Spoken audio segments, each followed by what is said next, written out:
நம்ம சித்தர்களும் ஞானிகளும் மெய்ஞானிகளும் ரிஷிகளும் முனிவர்களும் ஒவ்வொரு காலகட்டத்துல ஒவ்வொரு இறை சக்திய நமக்கெல்லாம் அறிமுகம் செய்து இந்த இறை சக்தி இப்படிதான் வேலை செய்யும், இந்த இறை சக்தியை இந்த முறையில வழிபாடு செய்யும் போது நமக்கு என்ன விதத்துல அந்த கிரகங்களுடைய, அதாவது நவக்கிரகம் அப்படின்ற ஒரு விஷயம், அதாவது சூரியன்ல இருந்து ராகு கேது வரை இருக்கக்கூடிய அந்த 9 கிரகங்களுடைய ஆளுகைக்கு உட்பட்டுதான் நம்மளுடைய உடல் இயக்கம், நம்மளுடைய மன இயக்கம்.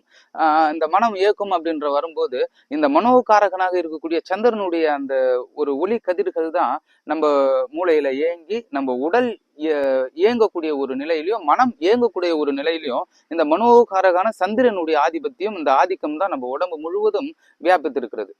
இந்த மனோகாரகன் அப்படின்ற ஒரு விஷயம்தான் நம்மளுடைய வெற்றிக்கும் உயர்வுக்கும் மிக மிக விசேஷத்தன்மையை இருக்கக்கூடியது. இந்த மனோகாரகன் சந்திரனுடைய ஒரு விஷயம்தான்.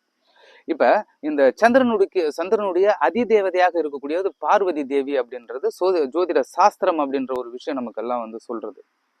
இந்த சந்திரன் அப்படின்ற ஒரு விஷயம் மிக மிக ஒரு விசேஷம் பொருந்தியது. இப்ப ஜாதக ரீதியா நம்ம ஆய்வு செய்யும் போது பல விதத்துல பல பேருக்கு பல யோகங்கள் இருக்கும். யோகங்கள் என்பது 2 கிரகங்களுடைய 3 கிரகங்களுடைய இணைவை தான் யோகங்கள் அப்படின்றத நம்மளுடைய சித்தர்களும் இந்த ஜோதிட சாஸ்திரத்தை இயற்றிய அகத்தியர், வராகி மிகுரர், இன்னும் நிறைய சித்தர்கள் நமக்கெல்லாம் சொல்லியிருக்கிறாங்க.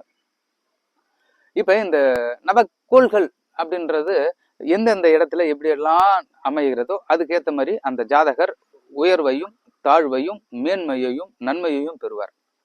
இப்ப கோடீஸ்வர யோகம் அப்படின்ற ஒரு விஷயம் அப்படி நம்ம பாக்குறோம். இந்த கோடீஸ்வர யோகத்துக்கும் இந்த பஞ்சமி திதிக்கும் என்ன சம்பந்தம் அப்படின்றதையும் நம்ம பாக்குறோம். இப்ப பஞ்சமி திதி என்பது 5வது திதியாக இருக்கக்கூடியது. பௌர்ணமியில இருந்தோ அல்லது அமாவாசையில இருந்தோ 5வது திதியாக இருக்கக்கூடியது பஞ்சமி. இந்த பஞ்சமி திதிக்கும் இந்த கோடீஸ்வர யோகத்துக்கும் என்ன சம்பந்தம் அப்படின்றத நம்ம பாக்குறோம். இப்ப பௌர்ணமி யோகம், அதாவது சூரியனும் சந்திரனும் நேர் 7ஆம் இடத்தில் இருப்பது பௌர்ணமி யோகம் அப்படின்ற ஒரு தத்துவத்தை ஜோதிட சாஸ்திரம் சொல்கிறது. இந்த பௌர்ணமியில பிறந்தவங்க எல்லாம் மிகப்பெரிய ஒரு அலாதியான ஒரு கோடீஸ்வர யோகத்தை பெறுவார்கள் அப்படின்றத ஒரு ஜோதிட சாஸ்திரம் சொல்றது. இது அப்படியே இருந்தால் பொருந்துமா? இல்ல, கூட குருவும் செவ்வாயும் சனி பகவானும் பரஸ்பரம் கேந்திர திரிகோணத்துல அமையும் போது இந்த யோகங்கள் நமக்கு நல்ல விதத்துல வேலை செய்யும். அதே மாதிரி அடுத்தடுத்து வரக்கூடிய தசா புத்திகளும் நமக்கு வேலை செய்யும். இப்ப இந்த பஞ்சமி திதிக்கும் இந்த கோடீஸ்வர யோகத்துக்கும் என்ன சம்பந்தம்ன்றது இப்ப நான் சொல்லிடுறேன். பஞ்சமி திதியில மகாலட்சுமி வழிபாடு அல்லது வாராகி வழிபாடு அல்லது சக்தியினுடைய வழிபாடு செய்யும் போது ஒரு அளப்பரியாத ஒரு நன்மையும் மேன்மையும் இந்த பஞ்சபூதங்கள், அதாவது இந்த பஞ்சபூதங்கள் என்பது நீர், நிலம், காற்று, நெருப்பு, ஆகாயம், அந்த பஞ்சபூதத்தினுடைய கூட்டுதான் நம்மளுடைய உடம்பு. அந்த பஞ்சபூதமும் நமக்கு உள்ள சிறந்த முறையில் இயக்கங்கள் நடைபெற்று இந்த பஞ்சமி திதியில வழிபாடு செய்யும் போது இந்த ஜாதகத்தில் இருக்கக்கூடிய அமைப்பு சொன்னேன் இல்லையா, இந்த பௌர்ணமி யோகம், இந்த குரு செவ்வாய் சனி பகவான் பரஸ்பரம் கேந்திர திரிகோணத்தில் அமைவது, இந்த மேலும் பல இன்னும் தசாபுத்திகளுடைய இயக்கத்தினால் நமக்கு அந்த கோடீஸ்வர யோகம் இருக்கும். அது இல்லாதவங்களுக்கு இந்த பஞ்சமி திதியில நான் சொல்ற முறையில வழிபாடு செய்யும் போது மிகுந்த ஏற்றத்தையும் மிகுந்த நன்மையும் பெறுவார்கள். இது ஜோதிட ரீதியா ஒரு விஷயம். வழிபாடு மூலியமா பெறக்கூடிய இந்த கோடீஸ்வர யோகம். அந்த கோடீஸ்வர யோகத்தை பத்தி நிறைய விஷயங்கள் இருக்கு. அதாவது இந்த கோவில்ல நடைபெறுகின்ற இந்த யாகத்தையும் இந்த பூஜையும் கலந்து நம்ம கோடீஸ்வர யோகத்தையும் பெறலாம். மேலும் சித்தர்கள் அருளிய மகாலட்சுமி முத்ரா அப்படின்ற ஒரு விஷயத்தையும் நம்ம உடல் ரீதியா செய்தும் நம்ம கோடீஸ்வர யோகத்தை பெறலாம். இந்த மகாலட்சுமி முத்ரா அப்படின்றது இந்த மாதிரி பத்மாசனத்துல உட்காந்துக்கணும். இந்த மகாலட்சுமி முத்திரையை பத்தி சொல்றேன், நல்லா கவனமா கேளுங்க. பிராணாயாமா, வாசி யோக, இன்னும் யோகாசனங்கள், ஹட யோகம்னு சொல்லுவாங்க, ராஜயோகம்னு சொல்லுவாங்க. இப்ப நாங்கெல்லாம் பாத்தீங்கன்னா ராஜயோகத்தினுடைய பயணத்துலதான் நாங்க போயிட்டு இருக்கோம். ஹட யோகம் என்பது மிகுந்த ஒரு நெருடலான நெறிமுறைகளோட ரொம்ப கடுமையான பயிற்சி செய்வது ஹட யோகம். இப்ப ராஜயோகம் என்பது அதே முறையில தான், ஆனா நம்ம உடம்புக்கு ஏற்ற மாதிரி சில பயிற்சிகளை செய்து வாசியோகம் பிராணாயாமம் செய்வது இந்த ராஜயோகத்தை கொடுக்கக்கூடிய இந்த ராஜயோகாசனங்களை பத்தி தான் இப்ப நான் பேசுவேன். இப்ப மகாலட்சுமி முத்ரா. இந்த மகாலட்சுமி முத்திரை தாமரை பூ எப்படியெல்லாம் இருக்கு, அந்த தாமரை மேல அம்பாள் வீட்டு இருக்கிறாள், மகாலட்சுமி இருக்கிறார். இந்த மகாலட்சுமியினுடைய அந்த ஒரு கிருபா கடாட்சம், அந்த சக்தி நமக்கு கிடைச்சதுன்னா நீங்காத செல்வமும் நிறைந்த புகழும் உயர்ந்த ஞானமும் எல்லாம் கிடைக்கும். இப்ப அது இயற்கையா சில பேருக்கு கிடைக்கும், பல பேருக்கு கிடைக்கவே கிடைக்காது. ஒரே இடத்துல அப்படியே உழண்டுட்டே இருக்கக்கூடிய ஒரு சூழல் தான் இருக்கும். இப்ப அந்த மகாலட்சுமி அந்த முத்திரையை பத்தி நான் உங்களுக்கு சொல்றேன்.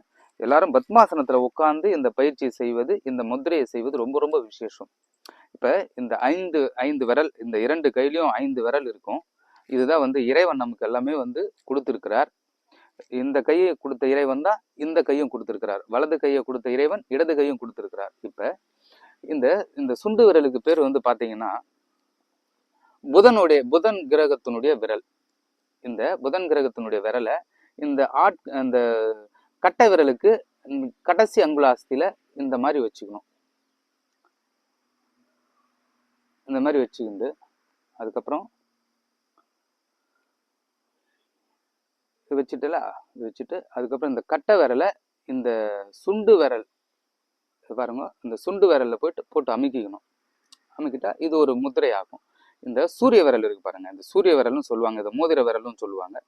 இந்த விரலையும் இந்த கட்டை விரலுக்கு மேல போட்டுக்கணும். சரி, இந்த மாதிரி பண்ணிட்டு இது வந்து சனி பகவானுடைய விரல்னு சொல்லுவாங்க. இந்த சனி பகவான் விரல் நம்மளை நோக்கி இருக்கணும்.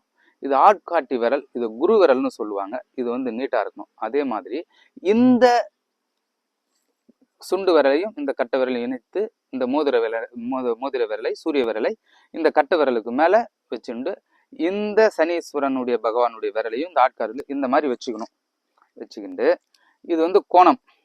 இந்த மணிக்கட்டு இருக்கு பார்த்தீங்களா, நல்லா புரிஞ்சுங்க. இந்த மணிக்கட்டு இது ஒரு கோணம். இந்த கோணத்தை வச்சுட்டு நம்ம இந்த தொப்புளுக்கு நேரா கீழே இந்த மாதிரி வச்சுட்டு நேரா நின்று கண்ணை முடிக்கணும். கண்ணை முடிட்டு சுமார் ஒரு 5 நிமிஷத்துலேருந்து 10 நிமிஷம் வரலாம் இந்த பயிற்சி செய்யலாம். இந்த பயிற்சி என்ன சொல்லி செய்யலாம், மகாலட்சுமியினுடைய மந்திரத்தை சொல்லி செய்வது ரொம்ப ரொம்ப சிறப்பு மேன்மை தரும். இப்ப மகாலட்சுமி காயத்ரியை வந்து சொல்றேன். ஓம் மகாதேவ்யஸ்ச வித்மஹே விஷ்ணு பத்னியஸ்ச தீமஹி தன்னோ லக்ஷ்மி பிரஜோதயாத். இந்த காயத்ரி மந்திரத்தையும் 108 முறை சொல்லி முடிக்கலாம். அடுத்ததாக மூல மந்திரம் ஓம் ஸ்ரீம் மகாலட்சுமியை நமஹா, ஓம் ஸ்ரீம் மகாலட்சுமியை நமஹா, ஓம் ஸ்ரீம் மகாலட்சுமியை நமஹா என்ற மந்திரத்தையும் 108 முறை சொல்லி முடிப்பது இந்த லக்ஷ்மி முத்திரையை செய்யக்கூடிய ஒரு முறை. இதை வந்து அனைவரும் கடைபிடிக்கலாம். இந்த முறையை வந்து நான் இதுக்கு முன்னாடி ஒரு பதிவுல நான் போட்டிருந்தேன். ஆனா அந்த பதிவுல நான் பேசுறது யாருக்கும் சரியா கேட்கல அப்படின்றதுக்காக இந்த பதிவோடவே இதை உள்ள நான் போட்டிருக்கிறேன். இதை வந்து பார்த்து செய்து பழகி எல்லாம் வல்ல பேரொருள் பரம்பொருளின் திருக்கருணை கொண்டு அனைவரும் மகாலட்சுமியின் திருவருளை பெற்று அனைவரும் கோடீஸ்வர யோகத்தை பெற இந்த பயிற்சி முறையை நான் உங்களுக்கு சொல்லியிருக்கிறேன். இதை பயன்படுத்திக்கிங்க. இன்னும் மேலும் பல முத்திரைகள், யோகாசனங்கள், அரிய ஆசனங்கள், திருஷ்டி தோஷங்களை நிவர்த்தி செய்யக்கூடிய ஆசனங்கள், பூஜைகள், ஹோமங்கள், இன்னும் மேலும் பல விதத்தில் மேன்மையும் நன்மையும் பெற யாகங்கள் எங்கள் மூலியமாக செய்ய இருக்கிறது. இந்த பதிவிலே வந்து என்னுடைய நம்பரையும் நான் உங்களுக்கு கொடுத்துருப்பேன்.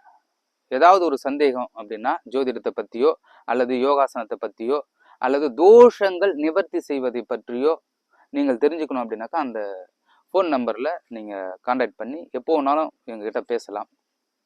இப்போ அந்த கோடீஸ்வர யோகமும் பஞ்சமி தீதியை பற்றி இப்போ உங்களுக்கு வந்து கனெக்டிவிட்டாக சொல்லியிருக்கிறேன். மேலும் பல நன்மைகளும் பல பலங்களையும் பெற்று அனைவரும் குருவருளோடு திருவருள் கிடைக்கப்பெற்று எல்லாம் வல்ல மகாலட்சுமியின் திருவருளையும் கிடைக்கப்பெற்று வாழ்க வளமுடன்.